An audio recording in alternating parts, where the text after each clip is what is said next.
미술 전시하면 피카소, 클림트, 반고흐, 모네. 교과서에서 보던 작가들이 가장 먼저 떠오르죠. 동시에 이런 궁금증도 듭니다. 과거가 아닌 지금 현재 미술계를 장식하고 있는 작가들은 과연 누구일까? 누가 미래의 반고흐가 될까 하고 말이죠. 오늘은 이 궁금증을 풀어줄 분과 함께하겠습니다. 매일경제신문 기자이자 탐나는 현대미술, 그리고 오늘도 미술관에 다녀왔습니다의 저자 김슬기님, 어서 오십시오. 반갑습니다. 안녕하세요. 예.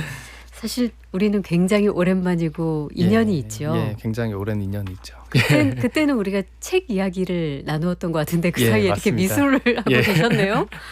와, 아니 그러니까 그동안에 제가 알기로는 우리 김슬기 기자님께서 문화부에 굉장히 오래 계시면서 예. 공연 소식도 전해주시고 또 문학 출판계 이야기를 주로 예. 해주셨는데 예.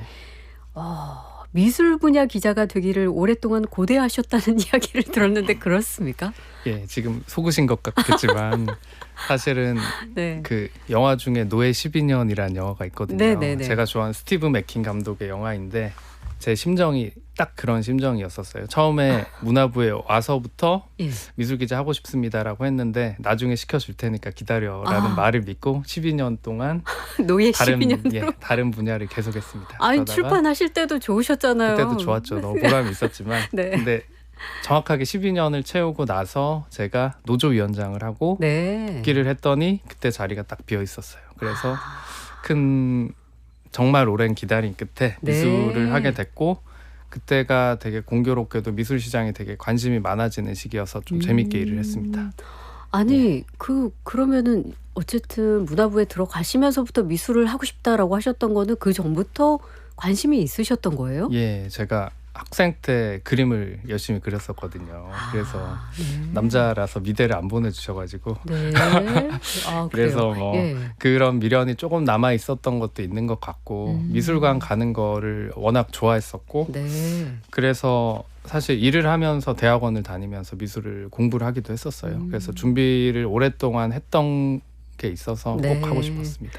자, 미술을 하고 싶었으나 미술 이외에 그 문화부 기자 생활을 올해 노예 12년의 생활을 마무리하고 예. 아주 황금기 같은 시기가 지난 2024년에 1년 동안 영국 예. 런던에 방문학자로 머무신 적이 있으시더라고요. 예. 그래서 이때는 그 뭐 완벽한 어떤 휴가의 개념이라기보다는 이제 직장인 신분을 유지한 채 매일 미술 전시도 가시고 또 런던과 그 주변 유럽에서 펼쳐지는 각종 그 미술 관련 이벤트들을 경험하고 그러셔서 이제 책까지 이렇게 나오게 된 건데 예.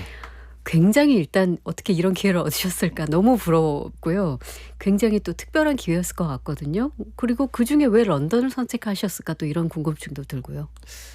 뭐 기자들의 해외 연수는 그냥 운이 좋게 네. 이런 기회가 생긴 거고 2024년 8월부터 25년 8월까지 1년을 갔는데 도시를 선택할 땐 아무런 고민이 없었어요. 전 런던만 생각을 했고 네. 그 이유는 미술이라는 장르에서 세계적으로 중요한 도시를 꼽으면 사실 두 개밖에 없습니다. 뉴욕과 런던밖에 없고 네. 그래서 미국으로 갈 거냐 유럽으로 갈 거냐의 선택밖에 없는데 네. 저는 대학생 때 배낭여행을 해본 적이 없었어요. 그래서 그게 늘 약간 유럽을 많이 못 봤다라는 아쉬움이 있었거든요. 그래서 40대가 돼가지고 네. 배낭여행하는 기분으로 진짜 배낭 메고서 유럽을 누비고 돌아왔습니다. 와. 제가 18개국에 40개 도시 정도를 갔다 1년 왔거든요. 동안요? 예. 그래서 집에 있었던 날이 별로 없습니다. 엄청 사실은. 부지런하게 다니셨겠네요. 예. 그 결과가 진짜 책으로 여러분들 만나보실 수 있습니다. 그러면 일단 구체적인 이야기 들어가기 전에 아까 몇 군데 미술관 다니셨다고요? 미술관을 제가 120개를 갔다 120 왔습니다. 곳이요? 예. 예. 그러면 그중에 사실 하나를 고르기는 어렵겠지만 그래도 고를 수 있죠. 있어요? 사실 질문을 너무 많이 받아서 네네. 준비된 답변이 있습니다. 아, 그래요? 예. 어딘가요? 가장 좋았던 미술관을 물으면은 저는 언제나 내셔널 갤러리예요. 아. 그럴 수밖에 없는 게 제가 27살에 유럽을 처음 갔는데 그게 기자가 되고 나서 문화부에서 간 첫 번째 출장이었어요. 근데 런던에서 취재를 하면서 그때 이제 내셔널 갤러리를 처음 갔는데 그때 충격이 너무 컸습니다. 어떤 충격일까요? 아니 제가 생각했던 미술관이란 그 어떤 상상의 모습보다도 훨씬 크고 훨씬 공간 자체가 너무 네. 고풍스럽고 웅장하죠. 예. 웅장하고 네. 교과서에서 봤던 그림들이 다 있는 거죠. 여기는 그렇죠. 진짜 네. 그래서 약간 너무 깜짝 놀라고 그래서 그때의 그 첫인상이 되게 좋았고 런던에 다시 갔을 때는 제가 한 10번 정도를 갔어요. 내셔널 갤러리를. 네. 그 이유가 일단 집이 가까워서 그랬고 아. 집이 가까워서 그냥 뭐 산책 운동하시고 가듯이. 예, 산책 예. 가듯이 그냥 약속이 있을 때도 미술관 카페가 되게 좋아서 많이 음. 갔었고 특별 전시도 한 대여섯 번 있어서 그때마다 가고 와. 뭐 가끔씩 비 오면 비 피하러 들어가고 뭐 이런 식으로 좀 호사스럽게 네. 다녔습니다. 그래서 네. 런던의 미술관 입장료가 무료라는 게 제가 런던을 좋아했던 또 다른 이유입니다. 그렇죠. 예. 내셔널 갤러리. 예. 저도 아주 오래전에 방문을 했었던 기억이 있어서 또 이렇게 소개해 주시니까 너무 가보고 싶습니다. 아, 그래서 그렇게 1년 동안 120곳의 미술관을 다니시면서 결과물이 있습니다. 탐나는 현대 미술. 굉장히 표지도 산뜻하고, 네. 이 책을 내셨단 말이죠. 예. 유럽 미술관을 돌아본 이후에 이제 보통은 이런 미술 관련 책이 나왔을 때는 이제 거장들의 명작 소개를 예. 주로 하게 되는데 이 책이 또 인상적이었던 이유는 현대 미술을 주제로 삼으셨더라고요. 예. 어떻게 이 책을 기획하게 됐을까요? 사실은 현대미술 책이 나오기 어려운 이유는 저작권 아닐까요? 예, 저작권과 경제적인 이유입니다. 네. 제가 그거를 이번에 뼈저리게 경험을 했고 사실은 내기가 어렵다라는 거를 영국에 가기 전에도 2년 동안 계속 생각을 했었어요. 그래서 제가 2022년에 미술 담당 기자가 되고 나서 제 고정 연재물이 있었는데 미술시장 완전 정복이라는 연재물이 있었습니다. 네. 그래서 한 2주에 한 번 정도 그때 이 긴 칼럼을 썼는데 그때 제가 젊은 작가들을 소개를 많이 했었어요. 현대미술 작가 중에 30대, 뭐 심지어 1990년대생 이런 작가들이 세계에서 어떤 활동을 하고 있는지를 소개하는 기사를 쓰면서 되게 보람을 느꼈는데 네. 그거를 쓰면서 머릿속에는 되게 긴 리스트가 있었거든요. 이 작가들을 다 다루고 싶다라는 리스트가 있었어서 그거를 영국에 가면서 이제 어느 정도 중단을 하고 갔죠. 그래서 기존에 썼던 원고도 있었고 머릿속에 있는 그 남아있는 작가들도 있고 그래서 이 사람들을 다루고 싶다는 생각이 들어서 네. 열심히 썼죠. 예. 그게 뭐 굉장히 그 리스트는 24명 이상이겠습니다만 예, 이 맞습니다. 탐나는 현대미술이라는 책에는 24명의 그 현대미술 작가들을 선정을 해서 그 이야기를 담으셨거든요. 예. 근데 이제 많은 분들이 정말 현대미술 하면 되게 낯설고 뭔가 독특하고 맞습니다. 좀 어렵다 이렇게 느끼는 사람들이 많은데 예. 말씀 주신 대로 현대미술 관련된 혹은 현대미술 작가를 소개한 책이 거의 없기 때문에 굉장히 예. 반갑기도 했고 예. 이게 그렇게 낯설고 어렵게 느끼는 사람들에게 관람객들에게 좀 가이드가 되어줄 수 있을 것 같아서 좀 반갑기도 하고 그렇더라고요. 예. 2024년에 런던에 가시고 그 전부터 이제 칼럼을 쭉 쓰시면서 2022년인가 그 기점으로 미술 시장이 굉장히 좀 그 인기를 얻고 좀 역동적으로 예. 변했다 이런 예. 이야기들이 있던데 어떤 계기가 있었을까요? 그 크게는 두 가지 이유가 있는데 세계적으로는 코로나 때문입니다. 코로나 때문에 사람들이 2021년 20년에는 밖에도 못 나가고 다들 집에만 그렇죠. 갇혀 있었잖아요. 네. 그래서 사람들의 이 그런 고독과 고립감과 외로움 같은 것들을 이제 폭발시키게 된 계기가 이 미술관들이기도 했었어요. 네. 그런 것들이 너무 보고 싶었던 거죠. 네, 일단 네. 여행을 못 가니까. 그래서 사람들이 사실 인스타그램이나 SNS를 통해서 전시를 새롭게 하기 시작을 했어요. 미술관들이. 일단 미술관 문을 닫아야 되니까 네. 내셔널 갤러리 같은 곳도 1년 동안 문을 아예 폐쇄를 하고 그랬었거든요. 그래서 온라인 전시 같은 것들을 새롭게 시작을 하면서 사람들이 조금 더 쉽게 접할 수 있게 됐고 네. 재밌는 게 이때를 계기로 회화 미술이 되게 인기가 많아지기 시작했습니다. 그러니까 온라인으로 볼 수 있는 그렇죠. 미술이 회화거든요. 네. 그래서 그런 도전을 하는 젊은 작가들이 영국에서 작업을 하고 뉴욕에서 작업을 해도 한국에서도 쉽게 볼 수 있고 네. 그러면서 굉장히 쉽게 인기를 얻을 수 있었어요. 하긴 과거에는 현장에 그 나라의 그 갤러리에 가야만 볼 수 있었던 맞습니다. 작품인데 예. 그래서 이 젊은 작가들이 각광을 받게 된 것이고 한국에는 사실은 프리즈 서울이라는 아트페어가 열린 게 결정적인 계기였습니다. 그때가 요 시점인가요? 예, 2022년 9월에 처음 열렸는데요. 아. 그때 저도 그때의 그 흥분이 기억이 나는데 네. 정말 뭐 에곤 실레, 피카소 이런 그림들을 평소에 절대 못 보는 그림들이 빼곡하게 백화점처럼 걸려 네. 있었어요. 그래서 사람들이 줄을 서고 이랬던 기억이 나고 그 행사를 계기로 사람들이 그림을 사는 거에도 되게 관심이 많아지고 젊은 작가도 되게 좋아하게 됐습니다. 예. 사실 그림을 산다는 개념은 굉장히 부를 가진 컬렉터들의 전유물처럼 여겼는데 예, 맞습니다. 이제 뭐 조그만한 사이즈 정도의 그림이라면 나도 한번 소장을 예. 해볼까라는 마음을 들게 한 예, 그런 맞습니다. 시점이라는 거네요. 예. 자, 24명. 이게 경매장 가면 이렇게 들는 그런 표지 예, 뭐라고 맞습니다. 하나요 이거를? 패들이라고 합니다. 패들이요? 예, 실제로 저렇게 숫자가 써 있고요. 아, 예. 국내 경매장에는 한 100여 분 정도 참석을 하셔서 네. 숫자가 아무리 커도 뭐 한 110, 120 이 정도의 숫자로 들고서 제가 이 그림을 사겠습니다라고 네. 예, 하는 거. 자, 예. 24명입니다. 어떻게 예. 선정하신 거예요? 이게 사실은 12명이 다른데요. 네. 앞에 12명은 30대, 40대의 젊은 현존하는 작가들 중에 가장 인기가 많고 세계적으로 주목을 받는 작가들이고요. 네.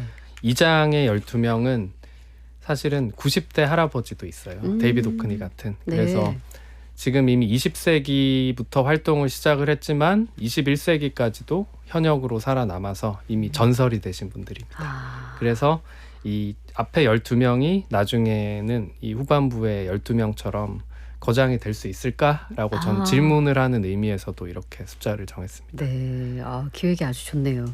자, 그 책의 첫 장을 장식한 작가가 과연 누굴까? 이게 굉장히 궁금했거든요. 예. 뭐 그 현대미술 하는 그 아티스트가 워낙 많으니까 그 아티스트가 니콜라스 파티입니다.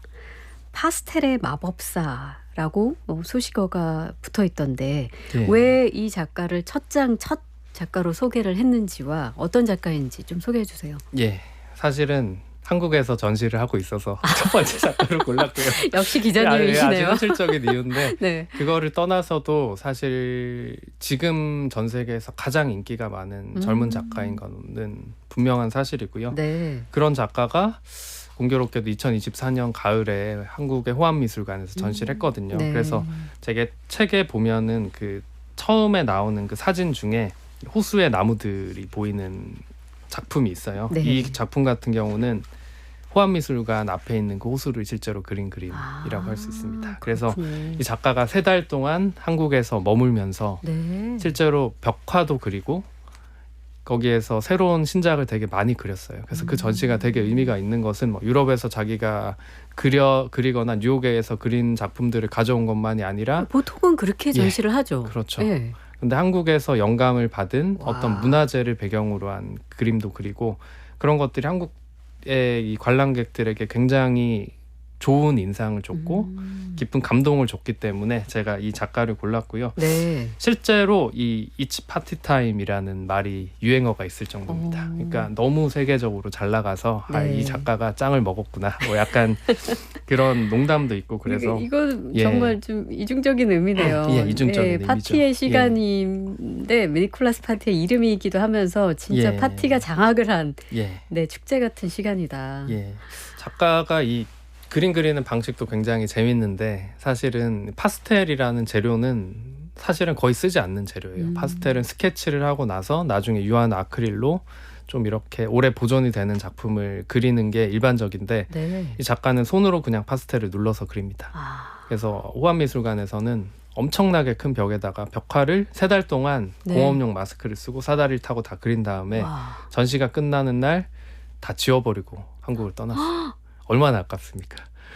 왜 지워요? 왜? 그러니까 이게 이 작가의 그 예. 소위 시그니처인 게 아, 전시의 제목도 더스트였어요. 그러니까 먼지처럼 사라지는 그런 미술을 한다라는 것을 자기의 그 특별한 것으로 꼽고 있고 네. 그래서 그런 아주 희귀한 소재와 그런 철학 때문에 사람들이 굉장히 좋아하는 것 같습니다. 그렇군요.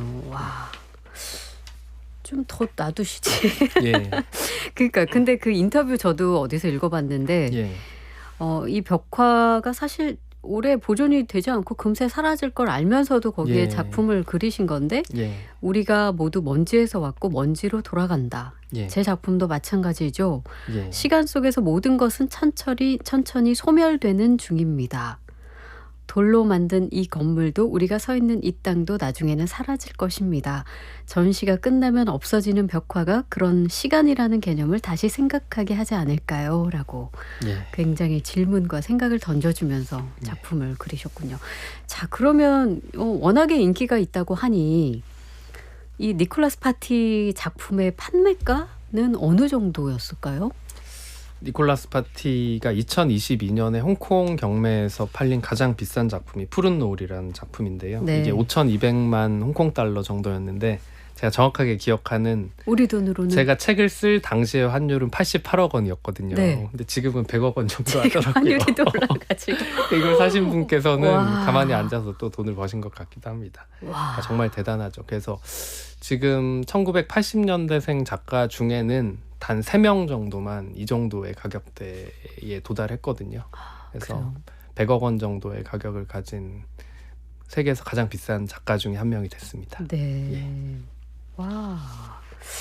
이게 사실 많은 사람들이 예술이라 하면은 아름답고 무용한 것 이렇게 보통 통념적으로 생각을 했었는데 예. 사실 얼마 전에 저희 문화시대에 박찬경 작가님이 출연하신 예, 적이 있는데 예. 그때 박 작가님은 예술을 헛수고라고 비틀어서 결과보다 동기와 과정을 강조한 그림을 그리기도 한다 이런 예. 말씀을 해주시기도 하셨습니다만 근데 또 한편으로는 이렇게 아름답고도 값비싼 미술도 굉장히 많구나 이런 예. 생각을 하는데 저희 궁금해지는 점은 저는 예. 미술 경매장에 한 번도 예. 가본 적이 없는데 예. 미술 판매 가격은 어떻게 보통 정해지나요? 미술 판매 가격은 사실은 작가가 받고 싶은 가격이 되는 게 정답인데요. 네. 그 과정에서 많은 조율 과정이 있습니다. 그래서 어디와 조율을 하는 건가요? 작품을 파는 주체는 크게 나누면 화랑이 있고요. 그리고 이제 경매가 있고 네. 아트페어가 있는데요.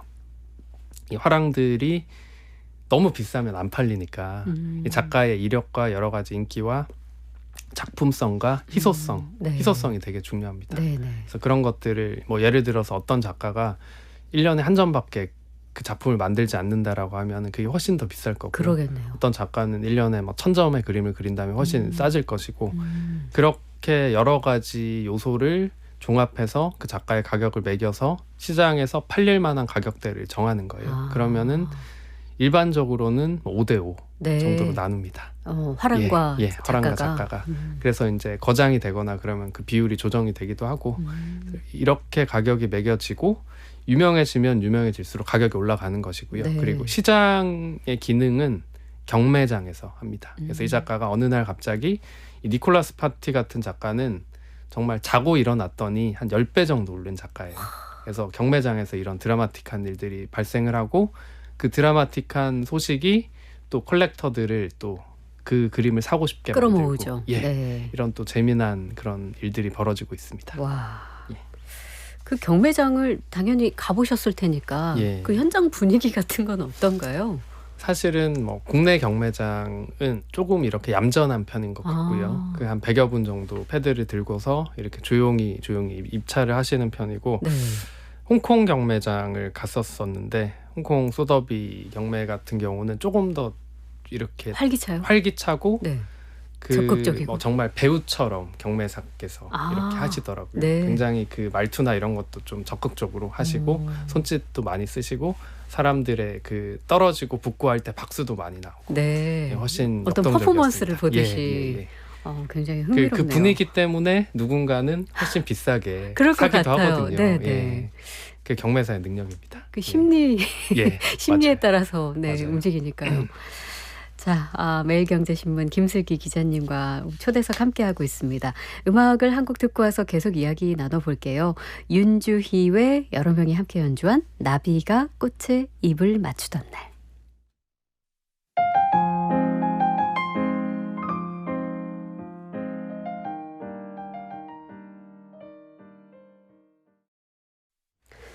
윤주희의 여러 명이 함께 연주한 나비가 꽃에 입을 맞추던 날 듣고 왔습니다. 국악방송 박혜진의 문화시대 초대석 매일경제신문 김슬기 기자님과 함께하고 있습니다. 지금 유튜브에서 박혜진의 문화시대를 검색하시면 보이는 라디오 시청도 가능합니다. 지금 사실 현대미술 작가 한 명 있어요. 예.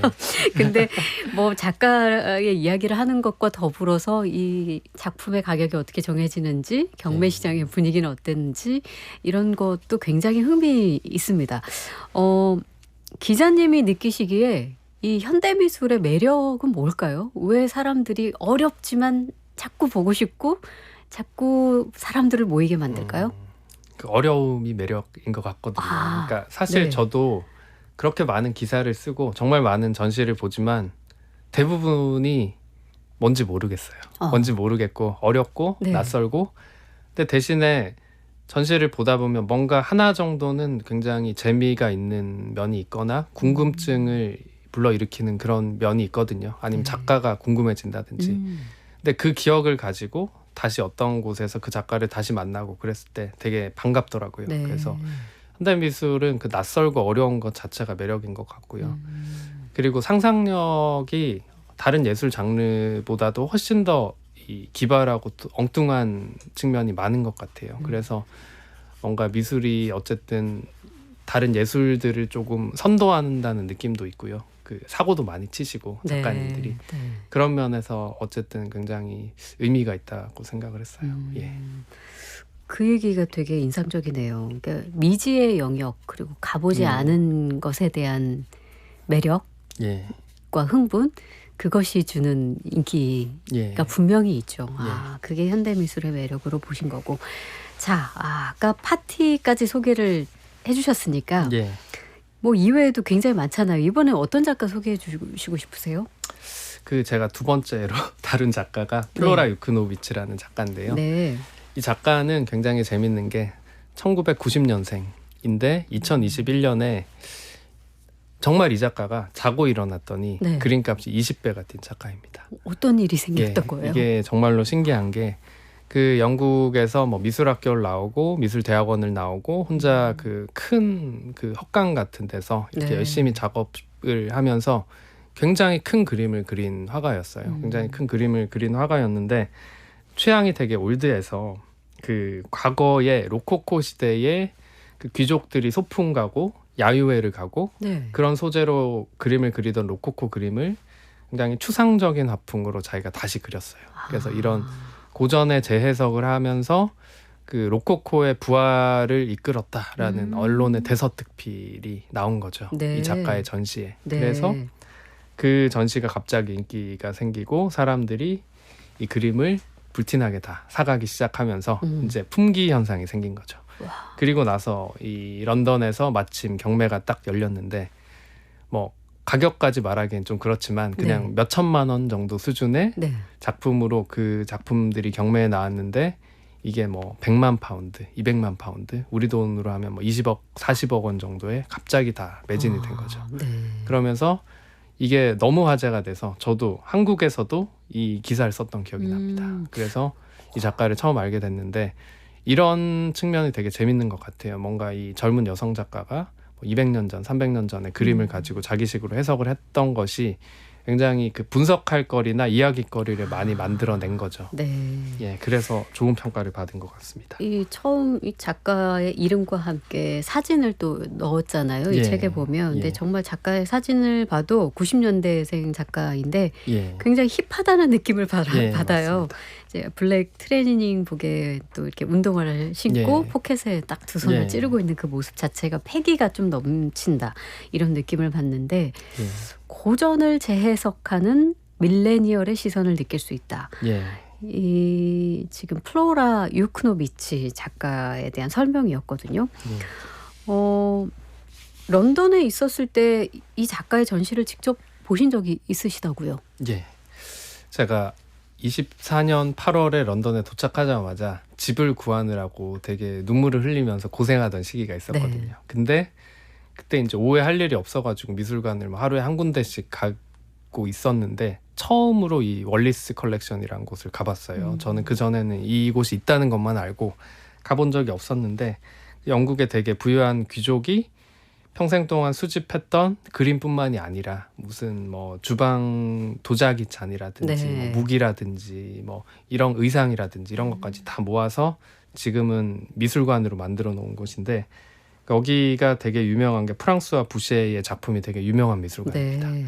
이게 1층과 2층으로 올라가는 계단에 그 큰 천장에 이 그림들이 걸려 있는데 그 그림 바로 옆에 이 유크노비치가 그 그림을 재해석한 그림을 크게 그려가지고 나란히 걸어놨어요. 와. 그래서 네. 굉장히 좀 재미있는 전시였죠. 네. 그래서 네. 그 유크노비치 그림만 봤을 때는 원작이 어떤 그림인지 알기가 어려운데 두 그림을 보니까 굉장히 비슷하면서도 다르면서 개성도 느껴지고 그래서 그 런던 시민들이 되게 좋아했던 기억이 납니다. 근데 또 한편으로는 그런 생각이 들어요. 이 예. 고전을 재해석한다는 의미가 굉장히 색다름을 주기도 예, 하지만 예, 이 거장의 고전을 좋아하는 기존의 그 뭐랄까요? 뭐 팬들이랄까요? 예, 그런 예. 사람들의 입장에서는 미술계의 반응도 있었을 거고 이게 거장의 예술 작품을 비틀기 혹은 예.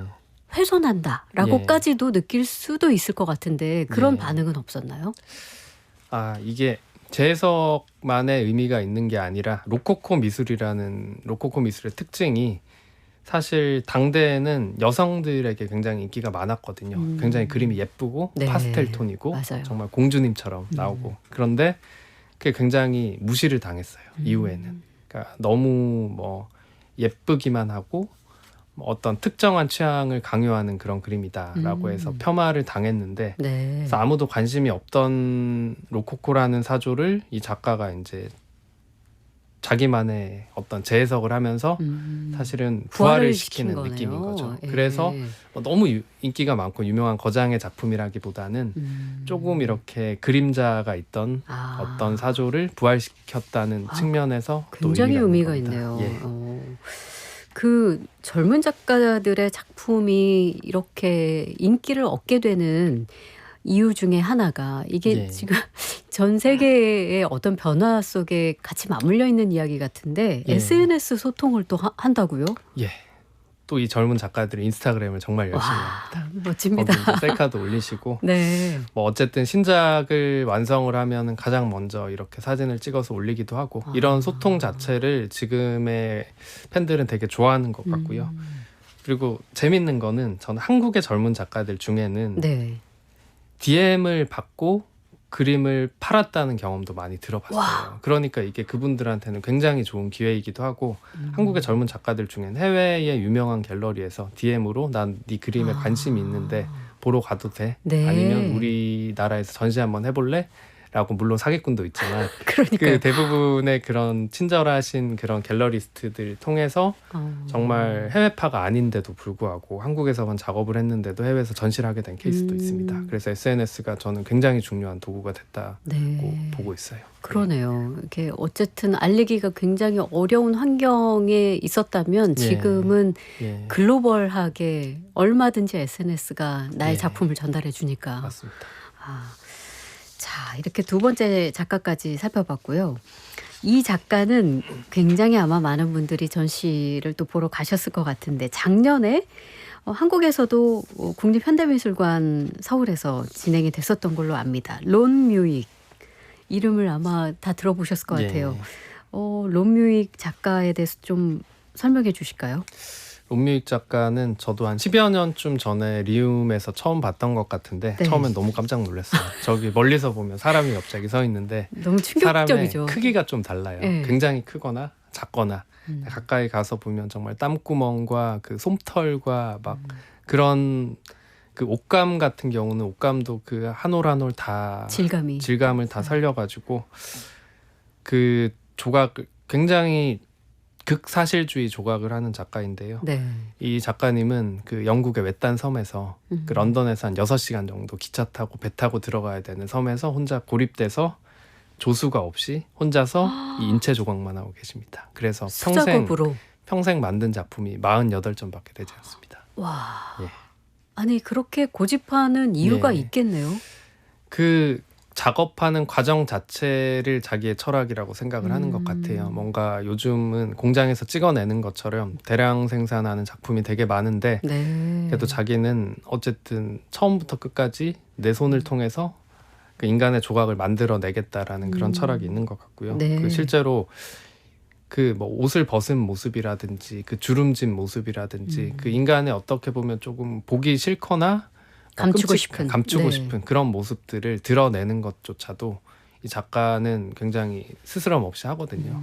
그래서 그 작품을 처음 봤을 때는 충격이 일단 오는데 네. 대신에 그 작품을 보고 나면은 며칠이 지나면 계속 생각이 나는 거죠. 그런 걸 의도한 것 같기도 합니다. 충격파가 커서 아마 네, 그럴 것 같긴 한데 근데 정말 많이 본 게요.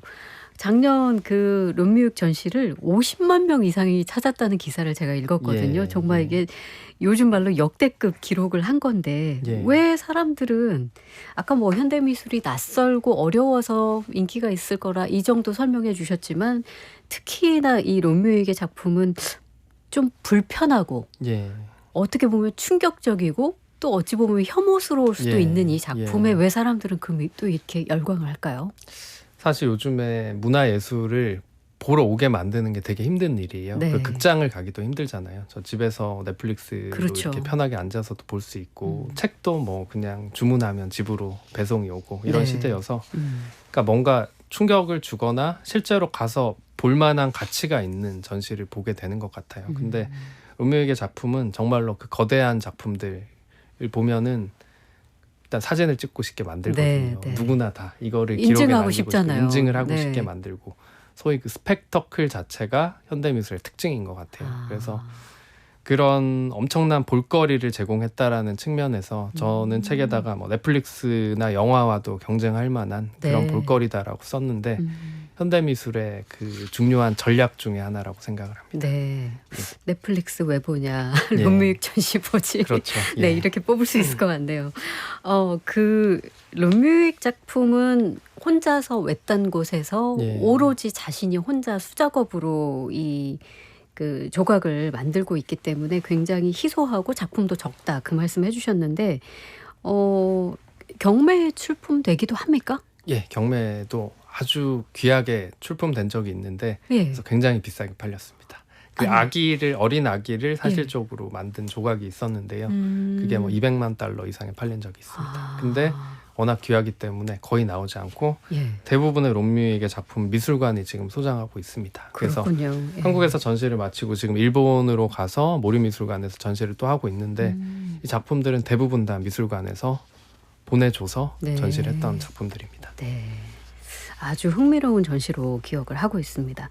제가 저는 또 책을 또 만드는 사람의 입장으로서 이 탐나는 현대미술 이 책을 보면서 아까도 왜 현대미술을 소개하고 현대미술 작가에 관한 이야기가 이렇게 적은가 책으로 나온 것이 예. 그 이야기를 했을 때 저작권 이야기를 살짝 언급한 적이 있는데 예. 이 책 만들 때 굉장히 애쓰셨겠어요. 이거 예. 어떻게 다 일일이 허락을 이게 받는지 눈물 없이는 말할 수 없는 사연인데요. 좀 한번 울고 예. 시작할까요? 사실 제가 2024년 겨울에 책의 원고는 완성을 했어요. 네. 그래서 책이 나오기까지 한 8개월 정도 시차가 있었는데 책의 원고를 탈고를 한 상태에서 8개월 동안은 이메일만 썼습니다. 이메일을 사실은 24명이 넘는 목록이 있었어요. 네. 그래서 이 책의 목차도 책이 나올 때까지 이거 확정을 계속 지을 수가 고민을 없었고요. 하셨군요. 계속 네. 고민을 했었고 사실 30명 정도의 그 후보가 있었고 그 작가들에게 다 처음에 이제 무턱대고 쓸 수는 없으니까 네. 저 혹시 사진을 쓸 수 있을까요? 사진을 구매를 하고 싶습니다라고 메일을 다 보냈는데 많은 작가들에게 퇴짜를 맞았고 네. 그중에 살아남은 작가들이 저분들이고요. 아니 구매가 가능한다고 했을 때 그거 어떻게 구하시려고 하셨어요? 그것도 이제 어쨌든 출판사에게 열심히 제가 책을 열심히 팔겠습니다라고 해서 근데 네. 사실은 저 중에 7명 정도가 구매를 한 작가고요. 나머지는 다 그렇습니까? 매우 그 작가들이 흔쾌하게 허락을 해줘서 네. 사실은 도판을 사용을 하게 해줬고요. 네, 네. 일단은 원고를 다 영어로 번역을 해서 보냈고 그분들이 빨간 펜으로 고쳐주시기도 했습니다. 와, 나는 진짜요? 요거는 좀 아닌 것 같아. 요거는 좀 이렇게 썼으면 좋겠어. 라고 해서 직접 작가가 검증을 해준 거네요? 작가의 그래서 약간 인터뷰집과도 비슷한 느낌인 챕터들이 몇 개가 있어요. 네. 그래서 그렇게 원고를 수정을 했고 그 허락을 하는 과정도 굉장히 오랜 시간이 걸려서 뭐 주고 받고 고치고 계약서를 쓰고 이 과정을 다 그렇죠. 거쳤기 때문에 예. 제가 책을 인쇄하기 일주일 전까지도 허락이 안 났던 작가도 한 분 있습니다. 네. 그 작가가 너무 저를 힘들게 해가지고 누굴까요? 궁금하네요. 요크노비치였습니다. 사실 그 작가가 빠질 뻔했었어요. 정말 마지막까지 고민을 했었고 네. 이 작가의 전속 화랑은 런던 한복판에 있어요. 그래서 제가 매일 전시를 보러 가는 화랑이어서 정말 거기 직원까지 붙잡고서 이것 좀 어떻게 안 되냐라고 했는데 예. 거기서도 못 도와주더라고요. 그래서 결국 포기를 해야 되나라고 하다가 이렇게 정말 기적적으로 두 지금, 번째로 소개가 된 작가로 들어가 있습니다. 와, 귀한 책이네요. 그래서 제가 생각해 본 건데 이게 현대미술 작가의 이야기를 쓴 책도 잘 없고 또 아까 말씀 주신 대로 직접 그 작가들이 빨간펜 선생님이 되어서 검증까지 해준 책이니까 오히려 역으로 판권을 해외에 수출하는 건 어떨까라는 아이디어가 막 떠오르던데 혹시 계획이 있으세요? 지금 열심히 하고 있습니다. 와, 출판사에서. 근데 네. 사실은 또 도판은 그 판매가 된다고 하더라도 그 출판사에서 다시 해결을 해야 되는 그렇죠. 케이스라서 네. 거기서도 고생은 해야 될 것 같아요. 네. 근데 이미 책이 나왔기 때문에 네. 사실은 뭐 문의를 하면은 가능은 할 것 같아요. 네. 와, 그 또한 기대를 해보겠습니다. 예. 자, 지금까지 탐나는 현대미술 이 책에 관한 이야기를 좀 나눠봤어요. 이 책, 와, 이 24명 다 하기에는 정말 오늘 하루 모자랍니다. 그래서 일단은 이 책 이야기는 여기까지 나누고요. 굉장히 부지런하게 우리 김슬기 기자님이 올해 1월에 또 다른 신간을 내셨거든요. 제목이 오늘도 미술관에 다녀왔습니다. 입니다. 이 책 소개도 해주세요. 예, 제가 아까 말씀드렸던 120개 미술관을 1년 내내 다니고 나서 네. 그 미술관을 보고만 오는 게 너무 아깝더라고요. 그래서 사실은 이 책의 원고는 저를 위해서 쓴 것 같아요. 네. 어느 정도 시간이 지나고 나면 기억이 하나도 안 나더라고요. 내가 무슨 전시를 받고 이 미술관이 어땠는지. 그래서 그걸 기록을 하기 위해서 처음에 메모를 하면서 시작을 했는데 네. 이게 점점 제가 무계획형 인간이라서 사실은 닥치는 대로 갔거든요. 정말 그냥 뭐 갑자기 다음 주에 로마를 한번 가볼까? 이래서 3일 전에 비행기 티켓을 끊어가지고 급하게 숙소를 구해서 가기도 하고 네. 그런 경우가 되게 많았어요. 그렇게 무계획적으로 다녔는데 1년 동안 정말 신기하게도 제가 좋아하는 작가들을 이렇게 반복해서 만나고 그런 작가들이 여러 번 전시를 하고 그런 경우도 많이 있었어요. 그래서 그 책을 보시면 시간 순서대로 2024년 8월부터 2025년 5월까지 정말 제가 여행을 한 순서대로 썼거든요. 네. 아무런 다른 뭐 기획을 하거나 그런 게 아니라. 근데도 그 뭔가 이야기가 이어지는 게 좀 있습니다. 네. 이 책에 보면 중요한 제가 주인공이라고 생각하는 작가가 3명 있는데 네. 그게 사실은 다 바로크 시대 작가예요. 뭐 요하네스 베르메르와 카라바조와 뭐 벨라스케스 3명이 사실상 책의 주인공이라고 생각을 하는데요. 거기에 이제 아르테미시아 젠틸레스키까지 이 작가들이 다 바로크 시대 작가들이고 공교롭게도 유럽에서 1년 동안 이 작가들의 전시가 굉장히 성대하게 열렸어요. 정말 그 롬뮤익 전시는 저리 가라 할 정도로 네. 뭐 100만 명, 200만 명이 오는 전시들이 열렸습니다. 그래서 저는 이 전시는 앞으로 20년, 30년에 한번 열리는 전시니까 이번에 못 보면 큰일 난다 싶어서 네. 진짜 비행기 티켓을 끊어서 로마를 가서 보고 오고 그렇게 와. 했었죠. 그래서 그 기록들이 너무 아쉽기도 해서 네. 책을 열심히 썼습니다. 그러니까요. 예. 뭐 여행 미술관 테마를 잡아서 여행 가실 분들에게 굉장히 좋은 그 가이드가 돼줄 것 같은 책인데 예. 예를 들면 그 120곳 중에 이제 우리도 알만한 그런 유명한 갤러리가 말고요. 예. 내셔널 갤러리 같은 곳 말고 예. 숨겨져 있는 근데 여기는 꼭 가보라고 추천해주고 싶은 그런 어떤 장소가 있을까요? 사실 제가 책에 못 쓴 곳도 많아서 좀 네. 아쉽긴 한데 네. 책에 쓴 곳 중에는 그 자크마르 앙드레라는 파리에 있는 미술관이 있습니다. 여기가 그 귀족 부부가 자녀가 없이 평생 그림만 수집을 하다가 돌아가시면서 그 유산을 다 국가에 기부를 했어요. 그래서 네. 그 부부의 개인의 취향이 고스란히 남아있는 건물과 고스란히 남아있는 그림같이 아름다운 집과 그 컬렉션이 고스란히 다 남아 있습니다. 네. 근데 굉장히 희귀한 그림들이 많아요. 그래서 저는 개인이 이런 그림들을 살 수 있었다라는 게 너무 신기했고 네. 그 공간이 되게 아름다웠고 사실은 저도 처음 가본 공간이었는데 여기에서 그 아르테미시아 젠틸레스키의 회고전을 열었었어요. 네. 그래서 제가 이 책의 첫 번째 챕터에 보면은 그 영국에서 여성 미술을 조명하는 전시를 하면서 그때 이 젠틸레스키의 자화상을 처음 봤었는데 이 1년 동안의 여행을 마무리를 하는 시기에 공교롭게도 그 작가의 회고전을 본 거죠. 그래서 뭔가 이게 되게 운명적이라는 네. 생각도 들었고 네. 이 작가에 대해서도 많이 공부를 하게 됐고 그 공간이 굉장히 좋았습니다. 한 곳 더 알려주세요. 한 곳 정도. 이것도 책에 안 나오는 곳인데요. 네. 사실은 책을 하나 더 쓰셔야겠는데요. 책 하나 더 쓸까 고민하고 있습니다. 네. 제가 5월까지밖에 이걸 못 써서 너무 아쉬운데 아시다시피 유럽은 5월부터가 진짜 날씨가 좋거든요. 네. 그래서 제가 5, 6, 7, 8월은 집에 거의 없었을 정도로 여행만 다녔어요. 그래서 7월에 북유럽 여행을 갔었는데 저는 코펜하겐이라는 도시가 너무 좋았습니다. 제가 갔던 가장 좋았던 여행지였고 네. 코펜하겐에서 10개 정도의 미술관을 갔는데 그중에 이제 1시간 기차를 타고 시골에 도착해야지 볼 수 있는 루이지애나 현대미술관이라는 곳이 있었어요. 네. 이곳이 정말 바다와 호수와 산과 나무와 조각공원이 다 어우러진 굉장히 아름다운 곳이었고 그 심지어 코펜하겐은 미식으로 유명한 도시여서 네. 음식도 맛있고 그 밤 10시까지 심지어 미술관을 하더라고요. 네. 그래서 저는 아침에 가서 밤 10시까지 있으면서 노을이 지는 거를 보고 와. 새들이 날아다니는 걸 보고 그 아이들이 잔디밭에서 뒹굴뒹굴하는 것도 보고 네. 그 하루가 되게 인상적이었어요. 그래서 가기가 굉장히 힘들지만 루이지애나 현대미술관이라는 곳을 꼭 추천해드리고 싶습니다. 네. 파리에 있는 자크마르 앙드레, 예. 네. 그리고 코펜하겐에 있는 루이지애나 현대미술관 이렇게 숨겨진 보석 같은 그런 전시 공간 또 소개해 주셨습니다. 이렇게 너무 그냥 부럽기만 합니다. 예. 1년 동안 유럽의 여러 이제 도시의 미술관 다니면서 뭐가 가장 많이 남았는지 그 문화와 예술을 또 아끼고 사랑하는 사람들의 태도에서 또 뭐 어떤 점들을 느꼈는지 제가 끝질문으로 드리겠습니다. 예. 그 사실 1년 동안의 여행에서 제가 6월에 스위스 바젤을 갔던 적이 있습니다. 이 바젤을 갔던 이유는 아트 바젤이라는 세계에서 가장 오래된 가장 크고 성대한 아트 페어를 가기 위해서였는데 네. 도시 자체가 굉장히 작더라고요.